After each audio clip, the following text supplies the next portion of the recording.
Nós queremos fazer uma guerra, um combate ao crime organizado. E quando eu falo a guerra ao crime organizado, eu não estou citando aqui uma metáfora, nada. É literalmente uma declaração de guerra do presidente da República, estipular que os faccionados, especialmente a liderança do crime organizado, sequer brasileiros são, ou seja, a implementação de uma tese do pensador jurídico alemão Günther Jacobs, que chama direito penal do inimigo, que é a ideia de que faccionados, membros de grupos terroristas e congêneres, não são detentores de direitos fundamentais e preceitos básicos que cidadãos comuns brasileiros como eu e vocês temos e devemos ter. Agora, quem é faccionado, não. Um faccionado não pode, e você tem que ter um direito muito duro, muito firme e muito célere, muito rápido com ele, para que o Estado brasileiro retome os territórios que estão na mão do crime, coisa de 20 e poucos milhões de brasileiros, 23 milhões de brasileiros vivem em territórios dominados pelo crime organizado, insira os mais pobres economicamente na economia formal brasileira, libertando eles desse jugo. Ou seja, você não consegue levar serviço público numa região dominada pelo Comando Vermelho. Então não dá pra ter até o presidente da República, boa. né? A gente deu uma reportagem aqui na minha coluna do meu colega André Chalders mostrando que o presidente da República precisou pedir autorização pro Comando Vermelho para poder entrar numa localidade aí em São Paulo, né? Você vê o absurdo que se chegou, né? Quando o Estado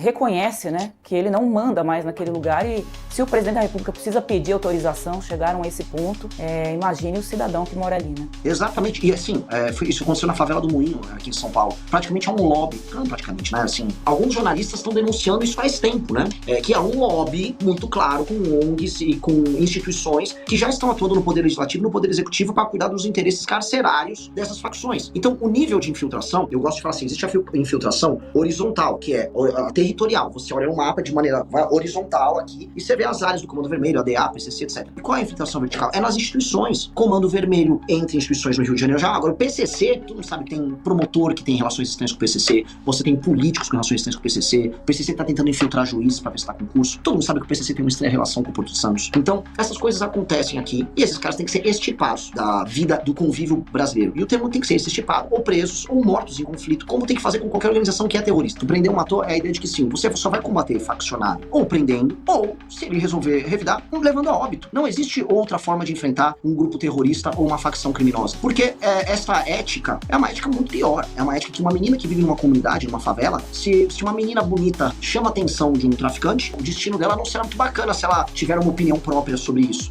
As pessoas que vivem sob o jugo deles, se não pagarem o serviço que eles agora estão oferecendo de gás, de internet, o destino de um comerciante não será muito bacana. Não há democracia, não há Estado de Direito nas áreas comandadas pelo crime organizado. Então esses caras têm que ser destituídos das posições deles numa guerra. E numa guerra ou você prende ou você mata. A ideia de que eu vou reabilitar um comandante do Comando Vermelho ou um membro, um contador do PCC será reabilitado é uma ficção que foi criada. É uma ficção que tem na cabeça dos brasileiros.